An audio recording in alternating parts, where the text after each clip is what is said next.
السلام عليكم ورحمة الله وبركاته.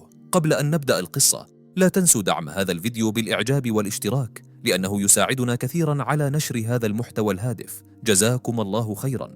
نبدأ على بركة الله.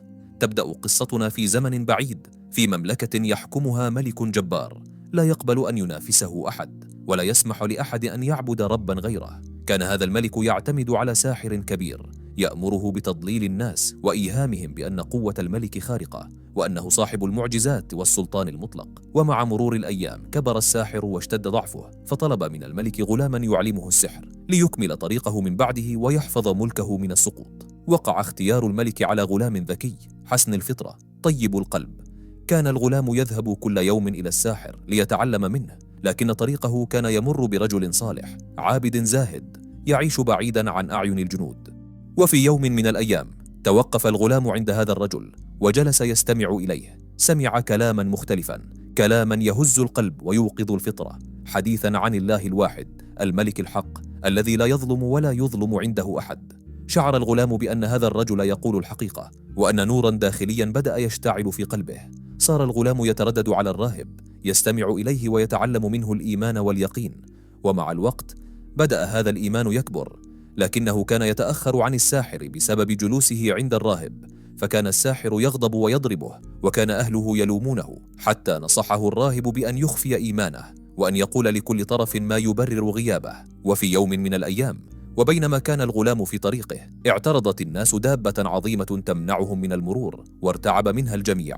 أخذ الغلام حجرا صغيرا وقال بقلب مؤمن: اللهم إن كان ما يقوله الراهب حقا فاقتل هذه الدابة. ثم رمى الحجر فسقطت الدابة ميتة. هنا أدرك الغلام أن الله أجابه، وأن الحق الذي يتعلمه عند الراهب أعظم من كل ما يتعلمه عند الساحر. بدأت كرامات الله تظهر على يد الغلام، فصار يشفي المرضى بإذن الله، وانتشر خبره بين الناس، وسمع به أحد وزراء الملك وكان أعمى، فجاء إلى الغلام يحمل الهدايا وقال له: أشفني ولك ما تريد.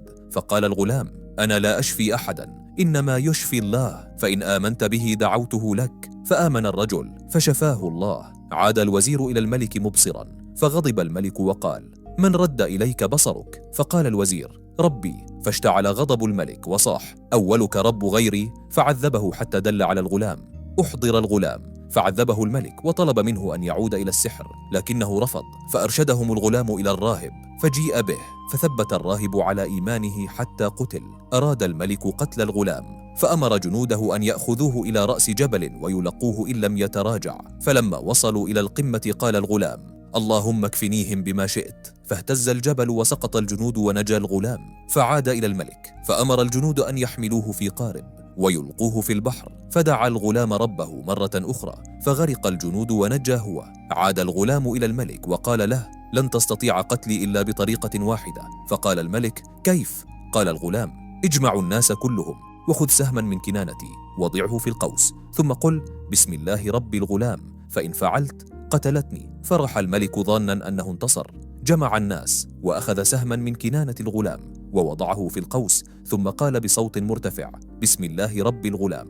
فانطلق السهم فأصاب الغلام فمات. لكن حين مات صرخ الناس كلهم بصوت واحد: آمنا برب الغلام. تحقق ما كان يخشاه الملك، فقد مات الغلام، لكن الإيمان انتشر في المملكة كلها.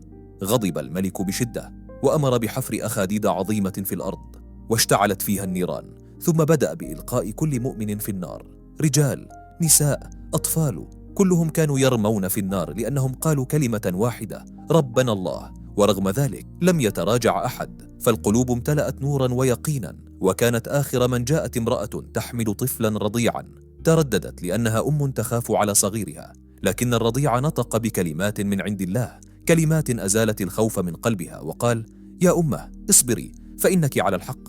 فرمت نفسها وطفلها في النار، ثابتة على الإيمان حتى آخر لحظة.